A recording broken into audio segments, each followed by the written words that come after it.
여기에서 제공된 문서를 읽고 모든 요구사항을 충족하도록 수정했습니다.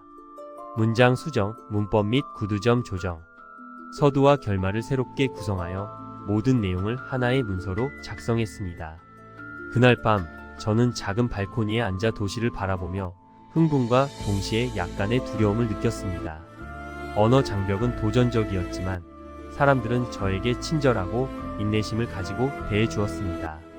서울이 가진 모든 것을 이제 겨우 조금 맛본 것만 같다는 것을 알았습니다. 그날의 경험들을 떠올려 보니 친절한 빵집 주인, 맛있는 음식, 장엄한 궁궐, 그리고 북적이는 거리들이 떠오릅니다. 각각의 만남과 풍경, 냄새가 저를 조금씩 한국 문화를 이해하는 데 도움을 주었습니다. 이제는 단순히 책을 읽거나 역사를 공부하는 것만으로는 부족하다는 생각이 들었습니다. 잠자리에 들기 전 저는 가고 싶은 장소들의 목록을 만들었습니다. 방문할 박물관, 시장, 동네들이 너무나 많았습니다. 그리고 언어 교환 파트너를 찾아보기로 결심했습니다. 현지인들과 대화하는 것이 한국어를 향상시키고 이곳의 일상생활을 더 잘 이해하는데 가장 좋은 방법일 테니까요. 그날 밤 도시의 소음이 자장가가 되어 저를 잠재웠습니다. 차 소리, 사람들의 이야기 소리, 그리고 어딘가에서 희미하게 들려오는 K-팝 음악 소리가 어우러졌습니다. 저는 이곳에서 매일매일이 새로운 모험과 통찰을 가져다 줄 것임을 알았습니다. 이건 한국의 중심을 이해하기 위한 여정의 시작에 불과했습니다. 한국 역사를 깊이 파고들수록 과거가 현재 한국에 얼마나 큰 영향을 미쳤는지를 깨닫게 되었습니다. 한국의 역사는 생존과 강인함의 이야기라고 할 수 있습니다. 중국과 일본 같은 강대국 사이에서도 독자적인 문화를 유지해 온 것이 정말 놀라웠습니다. 특히 제 관심을 끌었던 것은 한이라는 개념이었습니다. 영어로 설명하기 어려운 한국어 단어로 끝나지 않는 슬픔 같은 느낌을 포함하고 있습니다.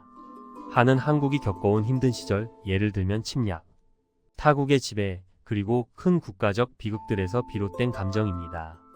하지만 한은 단순히 슬픔만을 의미하지 않고 어려움을 극복하려는 강인함과 의지도 포함하고 있습니다. 이 개념을 더 깊이 이해하고 싶어 서대문형무소를 방문했습니다. 이 형무소는 1908년에 지어졌고 당시 일본이 한국을 통치하고 있었을 때 사용되었습니다.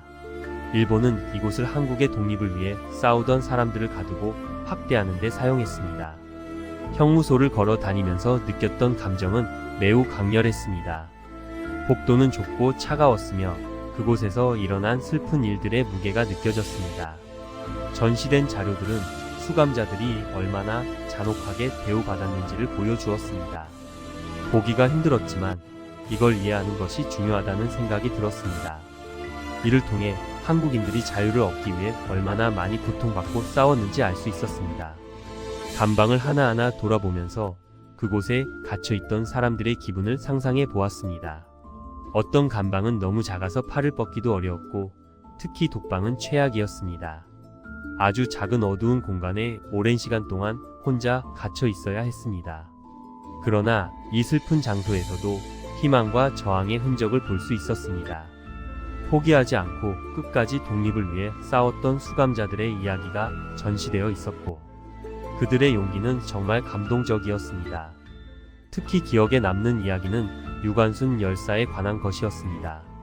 일본의 지배에 저항하는 시위를 주도했던 젊은 여성으로 17살에 체포되어 서대문형무소에 끌려왔습니다. 감옥에 갇혀서도 저항을 멈추지 않았습니다. 그런 어려움 속에서도 보여준 그녀의 용기는 정말 대단했습니다. 형무소를 나서면서 슬픔과 존경이 뒤섞인 감정을 느꼈습니다. 이곳에서 일어난 모든 고통에 대한 슬픔과 이 모든 것을 이겨낸 한국인들에 대한 존경심이었습니다. 서대문형무소를 방문하면서 한국의 역사가 단순한 날짜와 사건이 아니라 실제로 살고 고통받고 나라를 위해 싸운 사람들의 이야기임을 생생히 느낄 수 있었습니다. 독립기념일을 자랑스럽게 기념하는 모습이나 아픈 과거를 박물관과 기념관으로 만들어 기억하는 방식을 보면서 우리는 기억하고 더 강해졌다라는 메시지를 느낄 수 있었습니다. 또한 한국 사람들이 교육에 그렇게 많은 중요성을 두는 이유도 이해하게 되었습니다. 일본의 지배를 받으면서 슬픔과 존경이 뒤섞인 감정을 느꼈습니다. 이를 통해 한국의 역사가 단순한 날짜와 사건이 아니라 실제로 살고 고통받고 나라를 위해 싸운 사람들의 이야기임을 생생히 느낄 수 있었습니다. 독립기념일을 자랑스럽게 기념하는 모습이나 아픈 과거를 박물관과 기념관으로 만들어 기억하는 방식을 보면서 우리는 기억하고 더 강해졌다라는 메시지를 느낄 수 있었습니다. 또한 한국 사람들이 교육에 그렇게 많은 중요성을 두는 이유도 이해하게 되었습니다. 한국어와 한국 문화를 배우지 못했던 시절을 겪었기 때문에 교육이 자신의 정체성을 지키고 문화를 이어가는 방법으로서 중요하게 여겨졌습니다. 한국이 독립을 얻은 이후 얼마나 빠르게 발전했는지도 크게 다가왔습니다. 몇십 년 만에 가난하고 전쟁으로 황폐해진 나라에서 세계 경제 대국 중 하나로 성장한 것입니다. 첨단 기술의 도시와 번영하는 문화를 보면 이렇게 짧은 시간에 얼마나 많은 것이 변했는지 믿기 어려울 정도입니다. 하지만 이 모든 발전에도 불구하고 한국은 과거를 잊지 않았습니다. 전통 사찰과 궁궐이 현대적인 고층 건물 옆에서 잘 보존되고 있는 모습을 보았습니다. 젊은이들이 여전히 전통 명절을 기념하고 어른을 공경하는 모습을 보면서 과거는 단순한 역사가 아니라 일상 속에 살아 숨쉬는 부분이라는 것을 느꼈습니다. 연구를 계속하면서 이 역사가 현대 한국 사회와 어떻게 연결되어 있는지 알게 되었습니다. 한이라는 감정이 한국 사람들이 일과 공부에 임하는 진지한 태도에서 보였습니다. 어려움을 극복하고 성공하려는 깊은 의지가 느껴졌습니다. 또한 한국인들이 자신들의 문화에 자부심을 가지고 있다는 것도 알게 되었습니다. K-팝, 한국 드라마, 전통 예술에 이르기까지 한국 문화를 세계와 나누려는 에너지가 느껴졌습니다. 이는 이게 바로 우리고 우리는 이걸 자랑스러워해요 라는 메시지를 전달하는 것 같았습니다. 한국 역사를 알면 알수록 내가 보고 있는 한국이 더 잘 이해되었습니다.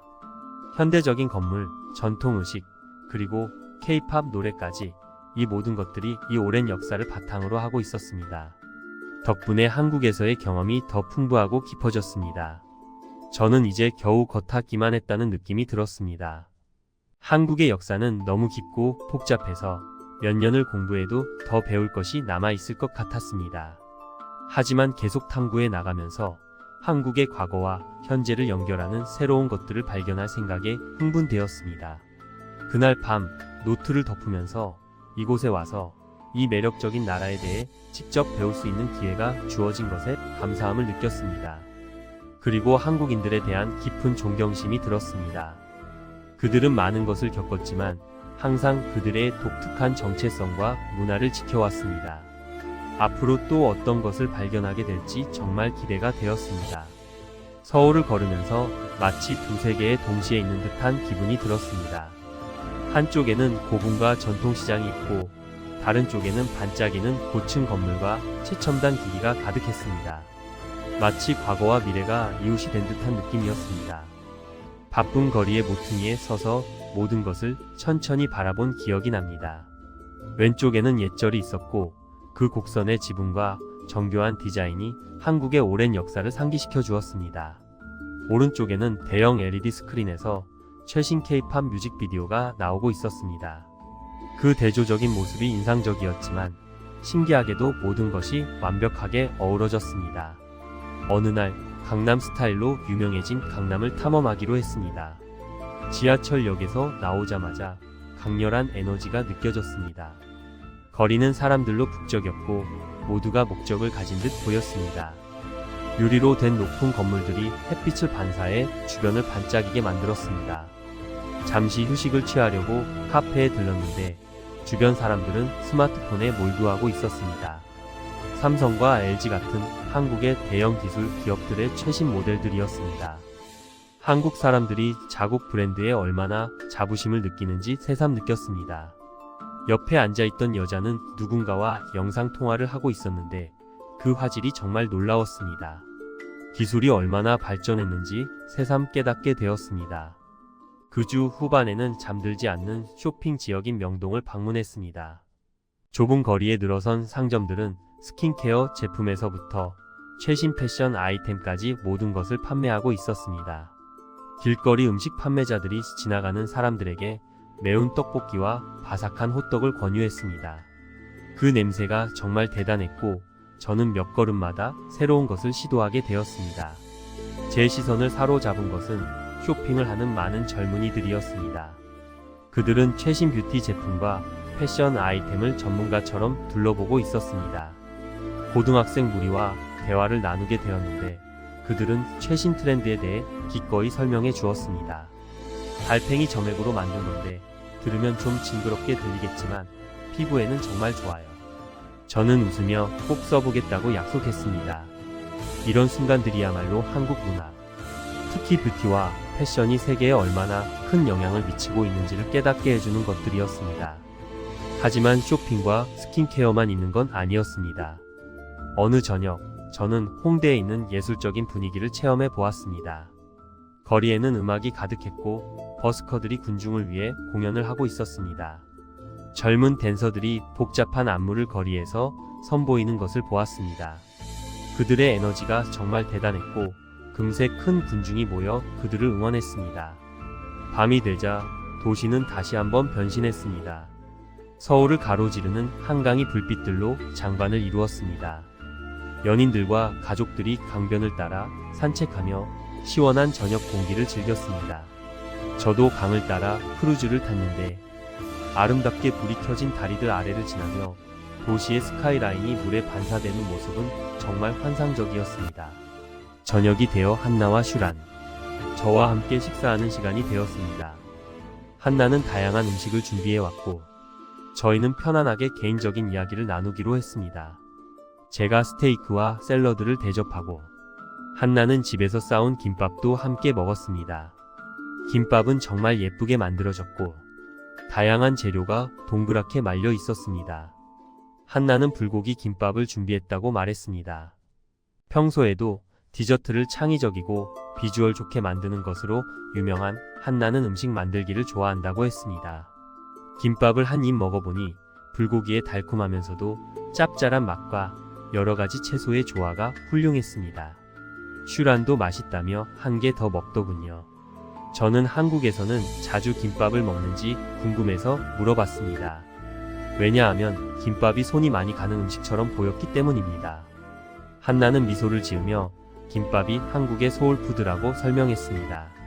어릴 때 소풍이나 가족 여행 때 김밥을 싸가셨던 경험이 있었다고 하며 엄마가 아프셨던 날 김밥을 못 싸간 일이 매우 서러웠다고 했습니다. 이런 이야기를 들으니 안타깝기도 하고 재밌기도 했습니다.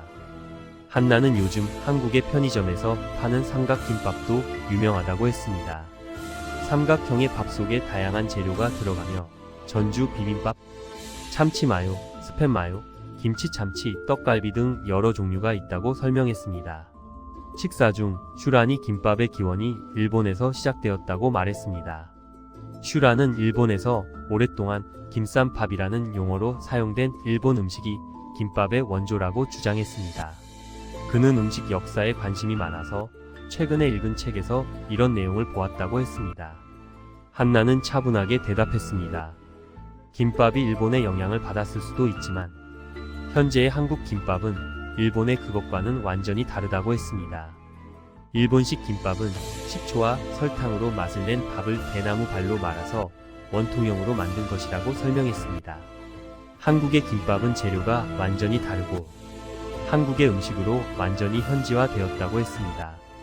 그는 19세기 말 일본에서 카레를 도입해 일본식 카레 라이스로 변형된 예를 들며 자국의 음식으로 편입되는 것은 매우 흔한 일이라고 했습니다. 슈라는 한국의 김치가 중국에서 유래된 것이라고 주장했습니다. 중국에서 절인 채소를 기원전부터 먹었고 김치도 절인 채소 음식이므로 중국이 원조라는 것이었습니다. 하지만 저는 중국이 김치의 기원이라고 주장하는 것이 말이 안 된다고 생각했습니다. 한국의 김치가 세계적으로 인정받는 지금 중국이 갑자기 원조라고 주장하는 것은 이해할 수 없었습니다. 한나는 중국에서 절임 채소를 먼저 먹었다고 해서 김치가 중국 음식이라고 할 수 없다고 답했습니다. 김이 먼저 소비되었다고 해서 김밥이 한국 원조라고 주장하는 것도 논리적이지 않다고 했습니다.